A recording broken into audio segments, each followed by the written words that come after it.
Pumayag ang kampo ni Mika Salamanca at pinabulaanan ang umaaligid na issue kina Will Astley at Mika kung saan anya ang pagsasama nila sa Hong Kong ay nagkataon lang at may kasama raw silang ibang friends, Talbot. Oo, kasi may mga although hindi pa naman talaga nagsasalita si Mika at saka si Okay. Will Ashley regarding that matter, may mga official statement na nanggagaling daw sa mga fan club na yung iba parang hindi tinatanggap yung ganung explanation. Syempre, ang iniisip nila, Kuya Romel, syempre fan club kayo ni Mika, ipagtatanggol at ipagtatanggol si Mika. Kasi parang may sinasabi doon sa statement nila na yon, nadaanan ko lang na sinasabi nila na wala naman daw talaga sa plano na kasama si Will.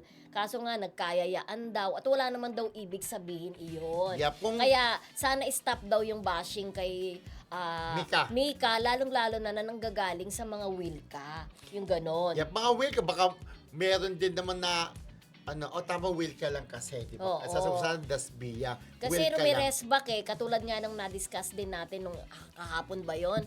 Rumirez back kasi yung mga fanay ni Bianca kasi nga sobra ang pambabash sa kanya naman ng mga fanay ng Wilka. Oo. Lalong-lalo na nung na-flex nga yung pagsasama nilang dalawa ni Dustin sa Thailand. Oo. Oo. Pero Ang eto, taas syempre- din ng views natin dun sa item Correct. na yun. Pero syempre ito, yung mga fans ng Will ka, parang panggulo tong si Mika, parang Oo. lumalampas ng gano'n. Pero nagkataon lang nga, sabi nga, wala sa plano. Syempre, naging magkakaibigan na rin sila dahil nagkasama sila sa isang Eto reality pa. show. Kaya gano'n na Oo. din yung pictures nila together. Pero parang eto pa, close-closean. hindi lang ang hindi lang ang Wilka ang nagugulo ngayon, pati yung yung Breka. Kasi wala pa raw project sila kasi yung pinaka big winner, 'di ba? Silang dalawa, yung Breka.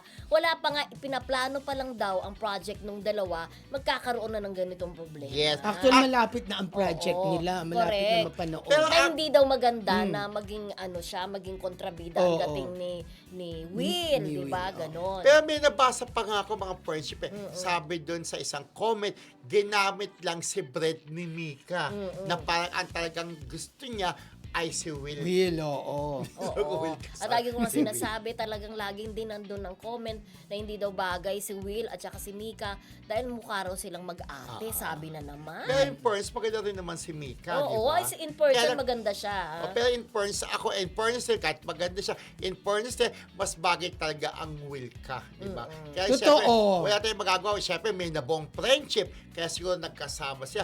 Kaya At pagka bagay din naman ang nagpa-picture- Dasbia kasi Dasbia. yan ang gustong marinig ng ating kaibigang si Oski. Yes, Dahil Dasbia. mahal na mahal niya ang Dasbia. Walang Lalo-lalo na si Dustin. Okay. Oo. Oo naman, Oski, bagay naman ang Dasbia. Kaya abangan na lang Totoo. natin kung kanino talaga ang ending ni Bianca. Alam mo, dapat talaga si Will Ashley, O, ikaw. bigyan na talaga siya ng Love kalab team team, no? talaga ng kanya O, lang. yung na kanya lang. Yung taga kanilang network. Oh, Talaga, sabi ko nga di si ba? di ba?